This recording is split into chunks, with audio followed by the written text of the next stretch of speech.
The father died suddenly. Heart attack. He was 68 years old. The mother had been living separately for a long time. The children gathered around the body.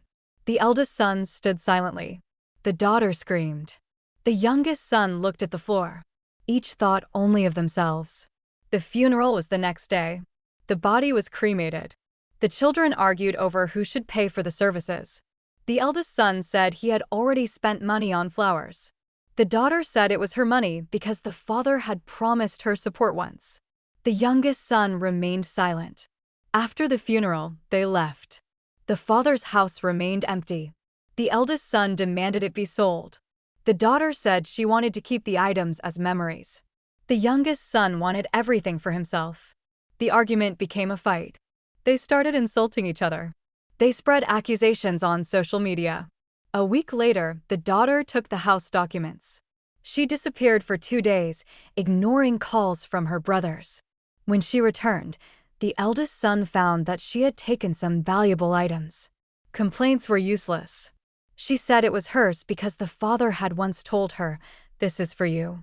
The youngest son began watching the daughter. He recorded when she went out and what she took.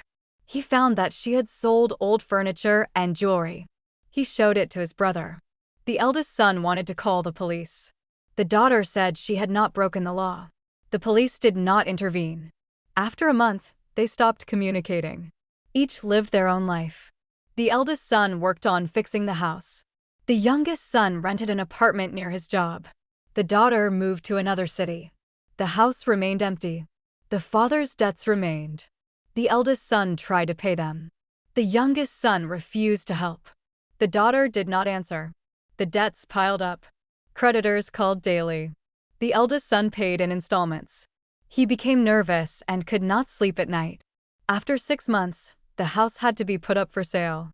The daughter demanded half of the money, even though she had already sold some furniture. The eldest son refused. The youngest son filed a claim, saying he was entitled to part of the inheritance. The trial lasted 3 months. During the trial, the eldest son found out that the daughter had forged documents for some of the jewelry. The youngest son supported her.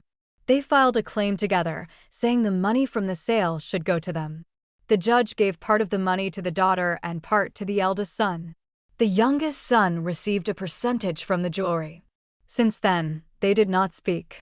The house was sold. The daughter left the city. The youngest son received a small amount and rented an apartment. The eldest son remained alone with large debts and no family support. The following year, the eldest son fell ill. The youngest son learned about it through neighbors. He did not come. The daughter also did not come. Only strangers came to help. The eldest son's treatment was paid for by himself. 2 years later, they met by chance. The daughter laughed. The youngest son spoke to him through a lawyer.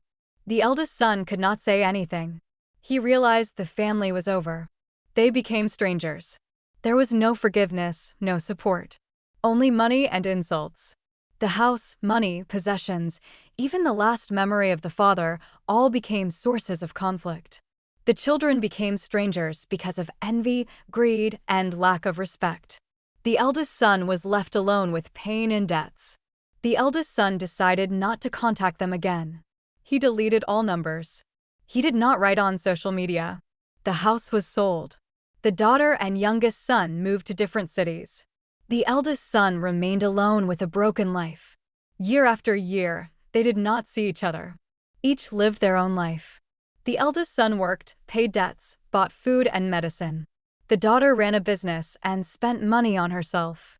The youngest son changed apartments, worked, and rented expensive cars. They all tried to forget each other. The eldest son sometimes looked at old photos. Pain and anger remained. The daughter laughed with strangers. The youngest son did not remember the eldest brother. 5 years later, they met at the mother's funeral. The eldest son did not speak. The daughter smiled as if nothing had happened. The youngest son stood aside silently. The funeral passed without words. No one helped the eldest son. The family was over. They became strangers. No apologies, no support. Only money and insults. The eldest son remained alone. They became strangers because of the father's death. The eldest son continued to live alone. He paid all remaining debts. He worked full-time. The youngest son moved to another country for work. The daughter inherited part of the father's investments and lived comfortably. The eldest son had no contact with either of them. He could not trust anyone in his family. Any attempt to reach out was ignored or rejected. Letters were unopened. Phone calls unanswered. Social media blocked. He tried to buy a small apartment. The youngest son threatened legal action over a minor piece of property. The daughter refused to transfer funds that had been promised years ago. Court proceedings lasted months. The eldest son lost some money in legal fees. By the 10th year after the father's death, all three lived entirely separate lives. The eldest son remained alone. The house was gone. The father's possessions had been divided, stolen, or sold. There was no reconciliation. No one attended his birthday. No one called on holidays. The eldest son stopped expecting contact. He understood that the bond had been destroyed completely. Envy, greed, and selfishness had erased all familial ties.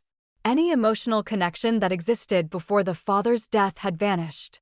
Even when neighbors or friends asked about the family, he gave only one answer: they were strangers.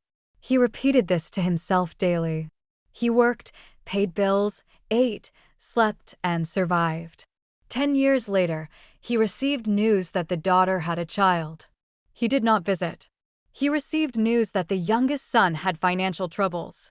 He did not help. They remained strangers. No apologies, no reconciliation. Only memories of conflict, betrayal, and financial disputes. He continued his life alone. He understood that after the father died, his family had ended. They had become strangers forever.